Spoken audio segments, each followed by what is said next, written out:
Hi friends, आपका अपना YouTube channel exam success app में स्वागत है। आज हम लोग देखेंगे नागपुरी का अगला टॉपिक जेटेट के लिए काफ़ी महत्वपूर्ण। जितना भी आप लोगों को बताया जा रहा सब सिलेबस के अकॉर्डिंग है। आप लोगों को एग्ज़ाम में इससे प्रश्न पूछा जाएगा। आप लोग तो खुद ही मालूम होगा कि कितने प्रश्न आएंगे। नागपुरी से 30 प्रश्न आएंगे। आप लोग बेहद आसानी से हल कर सकते हैं। टॉपिक वाइज आप लोगों का वीडियो एमसीक्यू के साथ अपलोड कर दिया जा रहा है। आप लोग उसे ज़रूर देखिए, और जो लोग टेस्ट ज्वाइन करना चाहते हैं तो टेस्ट भी हमारे ग्रुप से ज्वाइन कर सकते हैं। ठीक है, तो अब हम लोग देखते हैं क्रिया किसको बोलेंगे। देखिए, जोन शब्द से कोनो काम होए या करे कर होने या करने का बोध होगा, उसको ही हम लोग क्रिया बोलेंगे। क्रिया व्याकरण का कैसा में मूल अंग के जोन भाषा में जितना क्रिया भेटाला, जो भाषा में जितना ज़्यादा क्रिया भेंट होगा, जितना ज़्यादा मिलेगा, वो भाषा को उतना ही समृद्ध माना जाता है। नागपुरी के लिए बोलता है छोट क्रिया ले छोट शब्द भेटाला। क्रिया 3 किस्म से बनेला। किससे किससे? एक धातु से, दूसरा संज्ञा से, और तीसरा विशेषण से। ये 3 चीज़ से बनता है। तो एग्जाम में आप लोगों को ये पूछा जा सकता है कि क्रिया कितना किस्म का शब्द से बनेला, तो धातु, संज्ञा और विशेषण। अब एक एक करके हम लोग देखते हैं, समझते हैं। धातु किसको बोलेंगे? क्रिया का मूल रूप धातु है। कि क्रिया का जो मूल, जो मेन मूल स्टार्टिंग वाला मूल रूप धातु है। धातु क्रिया कर उ अंश के कहना जे कोनो क्रिया का लगभग 100 रूप में पावल जाएला। क्रिया का सब रूप में धातु हमको मिलेगा ही। मूल धातु अपन आप में पूरा होएगा। मूल धातु अपने आप में वो कंप्लीट पूरा रहता है। इकर अर्थ स्वतंत्र माने राखेला, उसका अपना स्वतंत्र अर्थ होगा। जैसे देखिए, जा, खा, ये सब धातु है। पी, ये सब धातु है। अब धातु में जब हम लोग प्रत्यय जब जोड़ देंगे तो क्रिया का पद बन जाता है। धातु में जब प्रत्यय जोड़ देंगे तो क्या बन जाएगा? क्रिया का पद। लेकिन प्रत्यय किसको बोलेंगे? प्रत्यय वो होगा जिसमें हम लोग बाद में जोड़ेंगे। उपसर्ग पहले जोड़ा जाता है, प्रत्यय बाद में। अब धातु में जब हम लोग प्रत्यय जोड़ेंगे और उसके बाद क्रिया बना लेंगे। अब देखिए कैसे बन रहा है। खाए क्रिया में खा धातु, खा धातु हो गया। और यक जो है, या एक प्रत्यय जब जोड़ दिया जाता है तो खाएक या खाएक बनेला। अब यहाँ हम लोग खा धातु में जब प्रत्यय लगा दिए तो क्या बन गया? क्रिया बन गया। अब कैसा? खा था तो खाएक बन गया। नागपुरी में यक या एक प्रत्यय हटाले से मूल धातु का पता चल जाएगा। अब देखिए, जो प्रत्यय है, अभी तो हम लोग क्रिया बना लिया। अब क्रिया से जब प्रत्यय को हटा देंगे तो उसका मूल धातु का हमको पता चल जाएगा कि उसका मूल धातु क्या था। ठीक है, अब देखिए एक ही को समझते हैं। देखिए, धातु जो है वो पी धातु है। और जब हम लोग प्रत्यय लगा दिए यक तो क्या हो गया? पियक, क्रिया बन गया। तो क्या लगाए? प्रत्यय लगाए। अब जा, ये धातु है। धातु में जब यक प्रत्यय लग गया तो बन गया जाए। तो समझ आ रहा है? प्रत्यय जो होगा वो बाद में लगेगा। अब खा, पी, ये धातु है। धातु में प्रत्यय लगाने के बाद वो क्रिया में बदल जाएगा। पी धातु में एक लगा दिया तो पी एक हो गया। जा धातु में एक लगा दिया तो जायक हो गया। ठीक है, ये हम लोग प्रत्यय लगाकर धातु में प्रत्यय लगा के बनाए। तो 3 टाइप से हम लोग देखे तो बनाने का, एक धातु से, संज्ञा से और विशेषण से। अगला देखते हैं। अब संज्ञा में प्रत्यय जोड़ के, जैसे कोढ़ी क्या है? संज्ञा है। संज्ञा तो आप लोग को बता ही चुके हैं। इसमें आयक जब प्रत्यय लगा देंगे तो वो कह जाएगा कोढ़ियायक। ठीक है, हाथ है तो यायक लगा देंगे तो हो जाएगा हथियायक। तो यायक जो है, हाथ जो हो गया वो संज्ञा है। संज्ञा में जब प्रत्यय जोड़ दिया गया तो क्रिया बन गया। कोढ़ी है, कोढ़ियायक हो गया। ठीक है, हाथ है तो यायक लगा दिए तो हथियायक हो गया। तो हम लोग देखिए, धातु से क्रिया बना लिए, संज्ञा से क्रिया बना ली, लेकिन प्रत्यय लगाना जरूरी है। ठीक है, आगे देख लेते हैं। विशेषण से अब हम लोग बनाते हैं। देखिए क्या है विशेषण से? गरम है तो हो गया आयक लगा दिए तो गर्मायक। टिमटिम है तो आयक लगा दिए तो टिमटिमायक। ठीक है, विशेषण गरम संज्ञा और सर्वनाम का जो विशेषता बताता है उसी को विशेषण कहते हैं। तो ये विशेषण है। विशेषण में जब प्रत्यय लगा दिए तो क्रिया बन गया। सेम, गरम एक लगा दिए तो गर्मायक हो गया। टिम में एक लगा दिए तो टिमटिमायक हो गया। ठीक है, अब आगे देखिए, क्रिया कर भेद। क्रिया का भेद किसके हिसाब से? रचना के हिसाब से क्रिया का मुद दुई भेद होएला। कितना? दो भेद। पूछा जाएगा कि रचना कर हिसाब से क्रिया कर कतना भेद होएला, तो दो भेद होगा। कौन कौन? सकर्मक क्रिया और अकर्मक क्रिया। नाम से याद रखिएगा, स मतलब साथ होगा कर्म, अकर्म मतलब कर्म नहीं होगा। ठीक है, इसके बारे में देखते हैं डिटेल से क्या बोला जा रहा है। देखिए, सकर्मक क्रिया उके कहे ना जेकर संगे कर्म होए या कर्म होए कर संभावना होए। कर्म होगा या कर्म होने का संभावना होगा, माने जौन क्रिया कर उपयोग कर संचालन कर्ता से होए और जेकर फल या प्रभाव कोनो दोसर आदमी या चाहे कर्म पर पड़े, उके सकर्मक क्रिया कहल जाएला। बोला जा रहा है कि कोई भी जब स्टार्ट होगा तो वो कर्ता से होगा, लेकिन फल जो होगा वो दूसरे आदमी या वस्तु में या कहे कर्म में पड़ेगा, तो उसको ही हम लोग बोलेंगे सकर्मक क्रिया। जैसे कर्मा पीठा खाएला। ठीक है, अब यहाँ कर्मा तो ये करता है, खाए को उसका कर्ता रूप हो गया और संबंध रखता है, कर्ता रूप से उसका संबंध रखता है। तो देखिए इसमें क्या बोला जा रहा है कि जब इसमें इसको पहचानने का बहुत आसान नियम है, एकदम आसानी से अगर आप सकर्मक को पहचानने चाहेंगे। देखिए, आप उसमें जब सवाल कीजिएगा कि का खाएला, तो जवाब में है पीठा खाएला। तो ई लखे पीठा कर सीधा संबंध माने वस्तु कर सीधा संबंध क्रिया के खाए से है, खाने का, उसका डायरेक्ट उसका संबंध जो है खाने से है। यहाँ कर्मा का खाए फल पीठा उपरे, किसमें? कर्मा खाएला कहते तो अलग होता, लेकिन कर्मा पीठा खाएला तो उसमें पड़ जा रहा है इफेक्ट। तो पीठा उपरे माने कर्म उपरे पड़ेला, से ले खाए क्रिया सकर्मक क्रिया है, इसलिए खाने का क्रिया सकर्मक क्रिया है। कर्म पर पड़ेगा तो वो सकर्मक क्रिया होगा। अब देखिए, ई पहचानने का नियम, इसको आप याद रख लीजिए तो आपको बहुत आसानी से आप बता सकते हैं। जहाँ वाक्य में सवाल खड़ा कर ले, का, कौन, के कर कोनो मूढ़ रूप से खड़ा होएला तो इकर सकर्मक क्रिया पता चलेला। अगर हम लोग जब सवाल करेंगे और इस सवाल का अगर जवाब मिला तो समझिए कि ये सकर्मक क्रिया है। जैसे कर्मा पीठा खाएला, सवाल कर्मा का खाएला, तो पीठा खाएला, जवाब मिला। इकर में कर्मा कर काम सीधा संबंध पीठा से है, से ले ईसन सकर्मक क्रिया, डायरेक्ट इसका संबंध जो है पीठा से है, इसलिए सकर्मक मतलब कर्म है इसमें। अब देखते हैं अकर्मक। जौन क्रिया कर उपयोग और फल कर्ता ऊपरे पड़ेला ओके अकर्मक क्रिया कहा जाएगा। उसमें अकर्मक, सकर्मक में कर्म ऊपर और इसमें कर्ता के ऊपर ही डायरेक्ट उसी में ही पड़ेगा, सकर्मक क्रिया कहल जाएगा। क्रिया कर व्यापार और फल कोनो दोसर में नहीं पैर के कर्ता ऊपरे पड़ेला तो के अकर्मक क्रिया कहल जाएला।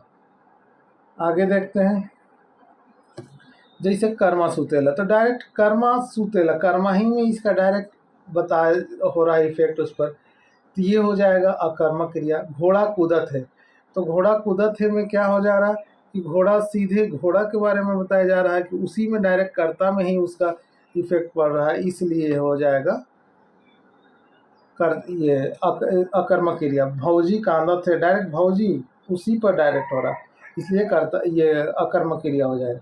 यहाँ सूते, कूदे, कांदे अकर्मक है, कर्मा, घोड़ा और भौजी सब करता है, और कूदे कांदे क्रिया जेके कर्ता पूरा करेला। यहाँ सूते कर फल कर्मा मतलब कर्ता पर पड़ेला, तो कूदे कर फल घोड़ा पर पड़ता है और कांदे कर फल भौजी पर पड़ेला, इसलिए क्या हो जाएगा अकर्मक क्रिया। अब बहुत महत्वपूर्ण चीज, इम्पोर्टेंट बात, दोनों में हम लोग पहचान कैसे करेंगे ये तो पता चल गया। अगर आप इससे भी पहचान कर पा रहे हैं तो ठीक है, और नहीं पहचान कर पा रहे हैं तो बहुत इम्पोर्टेंट चीज देखिए, सकर्मक और अकर्मक के अलगटे चिन्हल जा सकेला। जैसे का, के जैसन, का के ई का और के, इसका जैसा सवाल अगर हम लोग करते हैं तो बूझे के चाहिए कि सकर्मक क्रिया है। अगर उसका जवाब मिल गया तो का और के जैसा सवाल अगर हम लोग किए और उसका अगर जवाब मिल रहा है तो समझिए कि सकर्मक क्रिया, अगर जवाब नहीं मिल रहा है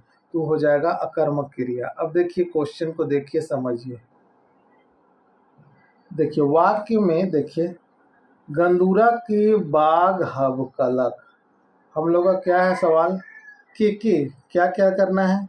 देखिए के वाला एक हमको चाहिए, ठीक है, और एक का, दो क्वेश्चन करना है, का और के हब कलक सवाल में, जवाब में गंदूरा के।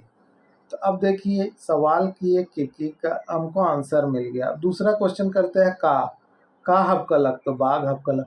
आपको का और के दोनों का जवाब मिल गया, तो इसलिए क्या हो गया, सकर्मक क्रिया। अगर का और के का जवाब नहीं मिलेगा तो आप समझ जाइए वो अकर्मक क्रिया है।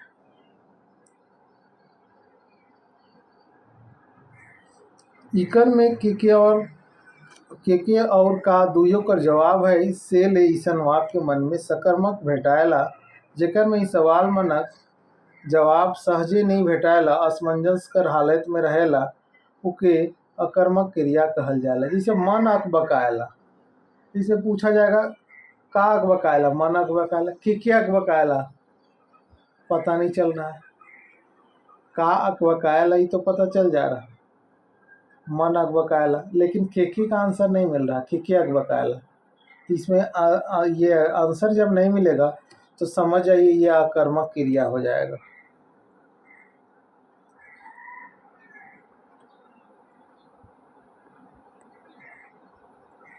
अब देखिए सकर्मक एक साइड लिखा और अकर्मक, गंदूरा के बाघ हपकलक, अकर्मक में खाली बाघ हपकलक। अगर पूछा जाए का हपकलक तो बाघ, लेकिन के हपकलक ये तो पता ही नहीं चल रहा के में, ठीक है, इसलिए ये हो जाएगा बाघ हपकलक में अकर्मक हो जाएगा, और गंदूरा के जब बाघ हपकलक कहेंगे तो सकर्मक हो जाएगा। फगनी के बिंची विधलक, तो बिछी बिंधलक खाली लिखेंगे तो अकर्मक हो जाएगा। ऊ गोई हर से लजायला, तो अकर्मक में हो जाएगा ऊ लजायला, ठीक है। और समधी जीतन घर आलय तो समधी आलय। सकर्मक क्रिया कर भेद, अब सकर्मक का भी दो भेद होता है, एक कर्मक और द्विकर्मक। एक कर्मक नाम से है जिसमें एक ठो कर्म होएला, उके एक कर्मक क्रिया कहल जाएला। जैसे रानी गोटे गीत गालक, तो इसमें एक ही कर्म है, इसलिए हो जाएगा एक कर्मक क्रिया। द्विकर्मक, देखिए अभी आपको द्विकर्मक में दो कर्म आपको मिलेगा। दो कर्मक कैसे मिलेगा, जोन क्रिया में दुई गो कर्म हुएला ओके द्विकर्मक क्रिया कहल जाएला। जैसे धांगर खटेला और गोम के सालाना 24 काठ बय देवेला, तो ये दो ठो इसमें कर्म आ जा रहा, इसलिए हो जाएगा द्विकर्मक क्रिया। अब और एक महत्वपूर्ण इसके बाद जो यहाँ से क्वेश्चन आप लोग को बनता है, क्रिया के रूप तो हम लोग देखे रचना के हिसाब से दो था, सकर्मक क्रिया और अकर्मक क्रिया। अब देखिए इसके अलावे क्रिया का औरो रूप भेटाला, जैसे प्रेरणार्थक, संयुक्त, सहायक, नामबोधक और पूर्वकालिक, 5 भेद, ठीक है। रचना के हिसाब से तो देखे दो, और उसके अलावा और हम लोग देखेंगे तो 5 है, प्रेरणार्थक, संयुक्त, सहायक, नामबोधक और पूर्वकालिक। एक एक करके देखते हैं कि प्रेरणार्थक क्रिया किसको बोलेंगे।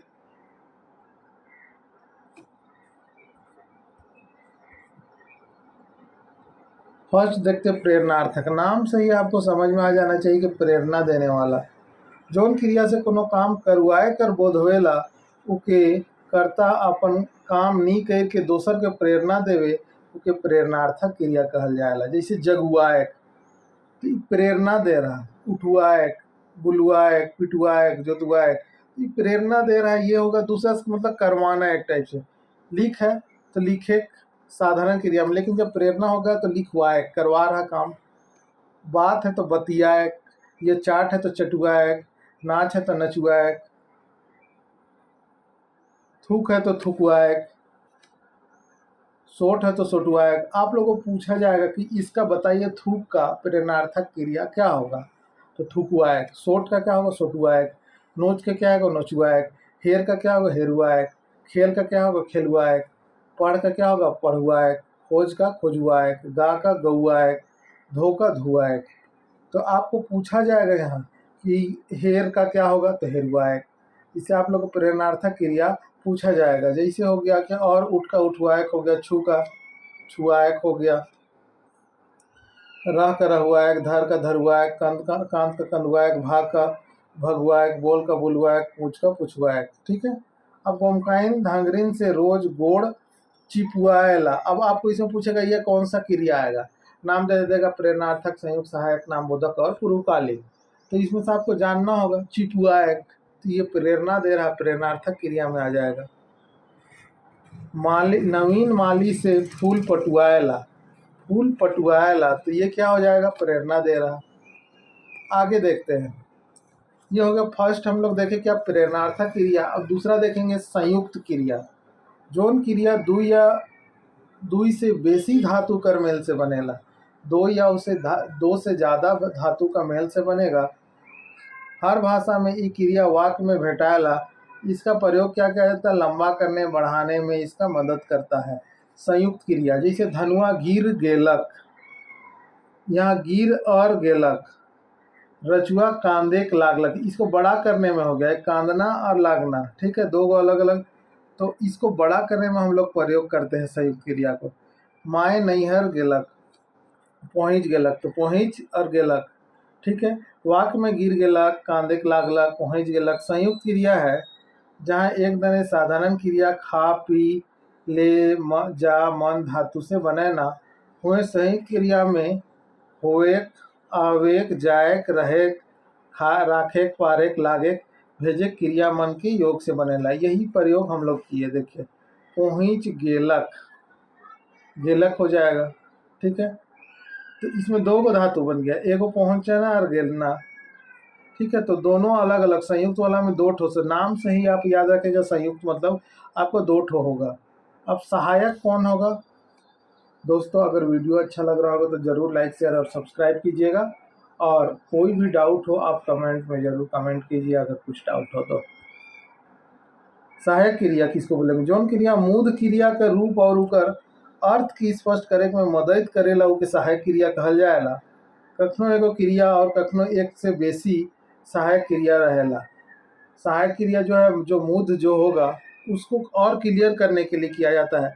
इसमें एगो क्रिया होगा या एक से बेसी क्रिया होगा, जैसे मंगरू खात है, यहाँ दुई गो क्रिया, एक खाना और एक रहे, दो क्रिया जंगल जागल रहे, ठीक है। यहाँ दो गो क्रिया हो जाएगा, एक जागल और एक रहे। वो रेडियो सुनत है, एक सुनना धातु और एक रहे, ठीक है। तो सहायक क्रिया उसका अर्थ को और स्पष्ट करने के लिए हम लोग प्रयोग करते हैं। ये तीन वाक्य में खाएक, जगल, सुनत क्रिया है के, और तीनों वाक्य में रहे जो है ये सहायक क्रिया हो गया, ये रहना सहायक क्रिया हो गया। अब नाम बोधक, संज्ञा चाहे विशेषण कर संगे क्रिया के जोड़े से संयुक्त क्रिया बनेला के नाम बोधक क्रिया कहेंगे। संज्ञा या विशेषण को जोड़ने से जो क्रिया जो नया जो बनेगा उसको ही हम लोग बोलेंगे क्या, नाम बोधक क्रिया। नाम बोधक क्रिया संयुक्त क्रिया, ऐसा नहीं कि सोचिएगा संयुक्त क्रिया, नाम बोधक क्रिया संयुक्त क्रिया नहीं है। असल में संयुक्त क्रिया दुई गो क्रिया से बनेला और नामबोधक क्रिया संज्ञा और विशेषण से मिलकर बनता है। नामबोधक क्रिया एक संज्ञा होगा और विशेषण से मिलकर बनेगा। जिसे भस्म करे, ठीक है, यहाँ देखिए संज्ञा हो गया और करना हो गया, क्रिया हो गया। भस्म करे क्या हो गया, संज्ञा और क्रिया के मिल से बनेगा। काट मारे संज्ञा और क्रिया के मेल से बनेगा। अब देखिए विशेषण और क्रिया के मेल से, लाल हो गया विशेषण और क्रिया के मेल से बनेगा लाल हुए, तो ये हो गया नामबोधक क्रिया। वैष्णव हुए, ये विशेषण हो गया और क्रिया, ये दोनों के मेल से क्या बन रहा है, तो ये हो जाएगा नामबोधक क्रिया। तो संज्ञा और विशेषण के मेल से जो बनेगा वो होगा नामबोधक क्रिया। ऐसा नहीं सोचिएगा कि संयुक्त क्रिया है, ठीक है।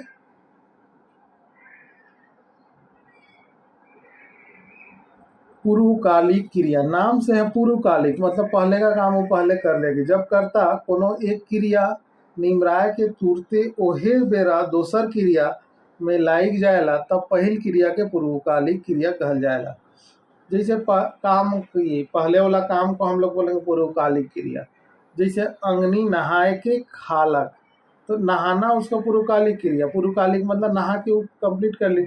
बाबू खाए के सूतत है, यहाँ वाक्य में नहाए कर खाए के लखे, खाए कर सुइत, दुई गो अलग अलग क्रिया है कि मुदा नहाए के खाए के बात है तो दोसर में खाए कर सूते के बात है। नहाए कर सूते क्रिया पूर्वकालिक क्रिया है, मतलब पूरा एक काम को पूरा कर लिया और दूसरा काम वो चल रहा है, तो ये हो जाएगा पूर्वकालिक क्रिया। तो हम लोग देखें क्या, रचना के हिसाब से तो दो भेद हो गया, दूसरा, इसको छोड़ के इसके अलावा भी कौन 5 होगा?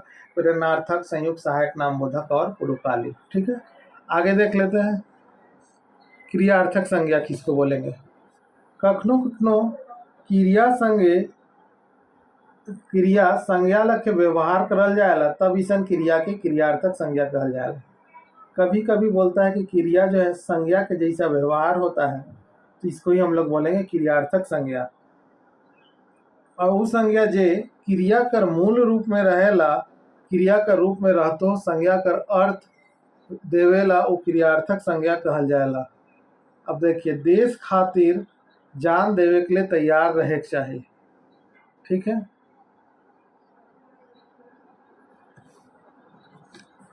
कहे अलगट है करे को मुश्किल। अब देखिए, यहाँ जान देवे कहे क्रिया है के मुदा ओकर प्रयोग संज्ञा के जैसा, ये जान देने का ही क्रिया है, लेकिन यहाँ पर जो आया है इस संज्ञा के जैसा प्रयोग हो रहा है, इसलिए इसको हम लोग बोलेंगे क्रियार्थक संज्ञा। ठीक है, नागपुरी में ऐसा क्रियार्थक संज्ञा ढेर बेटा है। जैसे कहबे करब, आपको बोल देगा कहबे करब कैसन संज्ञा? क्रियार्थक संज्ञा। करबे करब, बचाबे करब, चलके होई, चाबे करी, बिंदबे करी, खाबे करी, सुनबे करी, ये सब जो हो जाएगा क्रियार्थक संज्ञा में आता है। आगे देखते हैं। मोए कतनो मना कर लो मुदा बाबू जाबे करलक। ठीक है, बिरनी के छुलराबे तो बिंदबे करी। तो ये जो हो गया खाबे करी, सुनबे करी, बिंदबे करी, सब क्रियार्थक संज्ञा में प्रयोग होता है। तो दोस्तों, आज हम लोग देख लिए क्रिया। ठीक है, क्रिया हम लोग देख लिए। अब इसके बाद आप लोग को MCQ भी अपलोड कर दिया जाएगा, आप लोग उसको भी देख लीजिएगा। अगर दोस्तों वीडियो अगर अच्छा लगा होगा तो वीडियो को ज़्यादा से ज़्यादा लाइक, शेयर और सब्सक्राइब करें और अपने दोस्तों को ज़रूर भेजें। फिर मिलते हैं एक नए वीडियो के साथ, तब तक के लिए थैंक यू।